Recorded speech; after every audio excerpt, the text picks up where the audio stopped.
අයිබෝන් ඔන්න අපි ඊයේ නිව්යෝක් සිටි එකට ගියා ක්‍රිස්මස් විලේජ් එකට වින්ටර් විලේජ් එකක් තියෙනවා ක්‍රිස්මස් ට්‍රී එක තියෙනවා ඉතින් ඒක බලන්න යන්න කියලා ඉතින් අපි ඔන්න ට්‍රේන් එකේ තමයි මේ පාර ගියේ මම ට්‍රේන් එකේ ඇත්තටම මේ යන්න මං හිතන්නේ දෙවනි පාර නිව්යෝක් සිටි එකට අපි ඉතින් වැඩිපුර ට්‍රේන් එක යූස් වෙන්නේ කිඩ්ස්ලා නම් යනවා ඉතින් මං හිතුවා ඕගොල්ලන්ටත් පොඩ්ඩක් මේ සිටි එකේ ක්‍රිස්මස් ටිකක් පෙන්වන්නම් කියලා.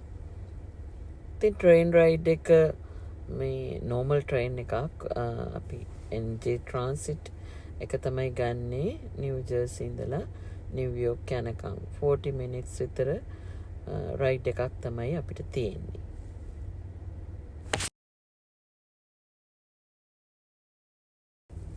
ඉතින් අපි ඉස්සෙල්ලම යන්නේ මේ බ්‍රයන්ට් පාර්ක් එකේ තියෙන වින්ටර් විලේජ් එකට.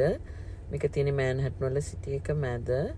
ඉතින් මේ බ්‍රයන්ට් පාර්ක් කියන තැන කොහොමද පොඩි shops තියෙනවා මේ වින්ටර් කාලට කොම ornaments එක gifts පොඩි gift shops දාලා ඊට ඔක්කොටමත් වැඩි මේ food චූටි food stalls හැමතැනම තියෙනවා ලෝකේ පුරාම තියෙන food වලින් ඉතින් පොඩි අයගේ වැඩේ ඒක මොනවාද මේගොල්ලන්ට ඕන වෙලා තිබුණේ එක මේ ෆුඩ් වර්ග එක්ස්පීරියන්ස් කරන්න තමයි. ගිෆ්ට්ස් නම් ගන්න එච්චරම ගියේ නැහැ. ඉතින් මමයි මගේ යාළුවාගේ ළමයි ටිකයි තමයි ගියේ. ඉතින් ඒගොල්ලෝ ඇවිදලා හැමතැනම එක කාලා එනකන් අපි තැන සමහර ලාට ඉඳගෙන හිටියා කොෆි එකක් පිපි. එහෙම තමයි අපි කරේ. මොකද ඉතින් gift ගන්න නම් මට එහෙම ඕන කරලා තිබුණේ නැහැ. මෙතන ඇවිද්දා අද ටිකක් warm 40 degrees විතර Fahrenheit. එච්චරම warm නැහැ ඉතින්. අපි මෙන්න මෙතනින් කෑවා noodles වගේක්. එතකොට hot chocolate එකක් බිව්වා. ඕවා තමයි ඉතින් මම යාළුවෙක් කරේ. ළමයි නම් ගොඩක් තැන්වලින් මං හිතන්නේ එක පොඩි දේවල් අරගෙන ෂෙයා කරගෙන එහෙම කෑවා. ඉතින් මෙතන අපි සන්සෙට් එක වෙලාවේ මෙතන හිටියා හරිම ලස්සනයි. මේ තමයි මේ gift shops ගොඩක් තියෙන ඒවා. ඉතින් ඔන්න ice skating rink එකකුත් තියෙනවා. normally ගොඩක් මේක හරි ප්‍රසිද්ධයි. ලෝකේ පුරාම එන ටුවරිස්ට්ලා එනවා මෙතන ස්කේට් කරන්න මෙතනයි. එතකොට රොකෆෙලර් සෙන්ටර් එක ළඟ තියෙන ක්‍රිස්මස් ට්‍රී එක ළඟ තියෙන ස්කේටිං රැන්ක් එක තමයි ලෝකෙ ඉතින් හරි ප්‍රසිද්ධයි ටුවරිස්ට් ඇට්‍රැක්ෂන් එකක්. ඉතින් හරි ෆන්. එතන නම් දැන් හවස් වෙනකොට නම් ටිකක් සෑහෙන්න කෝල්ඩ්. එතන අපි රෑ වෙනකන් ඉඳලා පැය දෙක තුනක් ළමයින්ට ඇති වෙනකන් ඉඳලා ඊළඟට අපි ඇවිදගෙන ගියා රොකෆෙලර් සෙන්ටර් එකට ක්‍රිස්මස් ට්‍රී එක බලන්න. ඒකත් මේ බ්‍රයන්ට් පාර්ක් වින්ටර් විලේජ් වගේ තමයි ක්‍රිස්මස් ලොකු නිව්යෝක් වල තියෙන ඇට්‍රැක්ෂන් එක. පුදුම විදියට සෙනග දැන් ක්‍රිස්මස් ඩේ එක පහුවෙලත් හොඳටම සෙනග ළඟට යන්නත් බැරි තරම් අර වෙසක් වල තෙරපෙනවා වගේ තෙරපලා තමයි අපි ළඟට ගියේ. ඉතින් ඒකත් එක ෆන් එකක් නේ මේ කිව්වේ මම කිව්වේ මෙතනත් ස්කේටිං රැන්ක් එකක් තියෙනවා. ඒකත් හරිම ලස්සනයි. ඉතින් සමහරුන්ගේ ඩ්‍රීම් එකක් වින්ටර් එකට ක්‍රිස්මස් එකට ඇවිල්ලා මෙතන ස්කේටිං කරන එක. ලෝකෙ පුරා ඉන්න අයගේ විතරක් නෙමෙයි සමහර වෙලාවට ඇමරිකාවේ ඉන්න අයගේ වුණත් මේක හරි ලොකු ඩ්‍රීම් එකක්. මෙතන මේ රොකෆෙලර් සෙන්ටර් එකේ ක්‍රිස්මස් ට්‍රී එක බලන්න එන එක. ඊළඟට තියෙන ඇට්‍රැක්ෂන් එක තමයි මෙතන තියෙන මේ මේසිස් එකක් තියෙනවා. usually Thanksgiving parade එකෙම පටන් ගන්නෙ නිව්යෝක් වල තියෙන මෙතන මේ මේසිස් එකේ තියෙනවා වෝල් එකේ දාලා ලයිට් ෂෝ එකක්. ඒක හරිම ෆේමස්.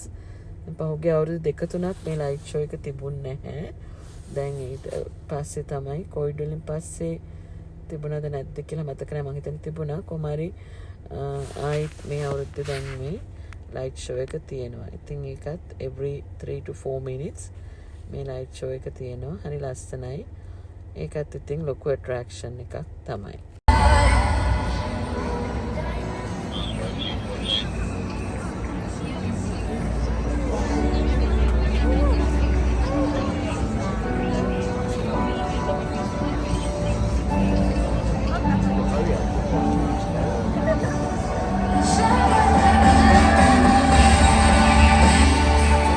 මෙතනින් ගිහිල්ලා හරි සෙනග අපි වැඩි වෙලාවක් හිටියේ නෑ මේ වෙලාව වෙනකොට දරුවන්ටත් ටයර්ඩ් අපි සබ්වේ එක අරගෙන අනිත් පැත්තට ගියා මේසිස් එකේ මේ වින්ඩෝ බොක්සස් වල තියෙන සැරසිලි බලන්න ඒකත් හරි ලොකු ඇට්‍රැක්ෂන් එකක් මේසිස් වල තියෙන මේ ලොකු වින්ඩෝස් ඔක්කොම ලස්සනට ඩෙකරේට් කරලා තියෙනවා එක එක ක්‍රිස්මස් ඩෙකරේෂන්ස් වලින් ඉතින් අපි ට්‍රී එක හැම අවුරුද්දෙම වගේ අර වෙසක් බලන්න එනවා වගේ ට්‍රී එක බලන්න එනවා මේවත් අපි බලලා තියෙනවා ඉතින් අද ඇත්තටම එන්න ඕන කරලා තිබුණේ අයට මේ බලන්න මේ වින්ඩෝස් ඩෙකරේට් කරලා තියෙන හැටි අර මං කිව්වේ ඉතින් අද අපිට ඇත්තටම ඕන කරලා තිබුණේ බ්‍රයන් පාක් එකට යන්න ඒක නිසා මේව ළඟ වැඩි රැඳුනේ නැහැ මුලින්ම වෙනදට නම් සමහරලාට මේකයි මේ වින්ඩෝ බොක්ස් සැරසිලි ටිකයි ක්‍රිස්මස් ට්‍රී එකයි විතරක් බලන්න එන දවස් තියෙනවා එතකොට ඉතින් ඒවා ළඟ ගොඩක් කළා නැවතිලා ඒවා බලලා යනවා අද ඉතින් මේ විදිහට පොඩ්ඩක් ස්කෑන් කරගෙන ටක් ගාලා ගියා මොකද කාල බීල ඉවරනාම ඉතින් පොඩි අයට වැඩි දැන් එච්චරම මේවා බලන්න ඕනි කියලා ආසාවක් නැහැ වෙනදට අපි 5th Avenue එකෙත් ඇවිදිනවා එහෙම ඇවිද්දෙත් නැහැ ඉතින් අද ඔච්චරයි ඇවිද්දේ එහෙමනම් ඕගොල්ලෝ හැමෝටමත් සුබ නත්තලකුත් සුබ අලුත් අවුරුද්දකුත් වේවා කියලා ප්‍රාර්ථනා කරනවා තවත් දවසක මේ වගේ වීඩියෝ එකකින් ආයෙත් හමු වෙන්න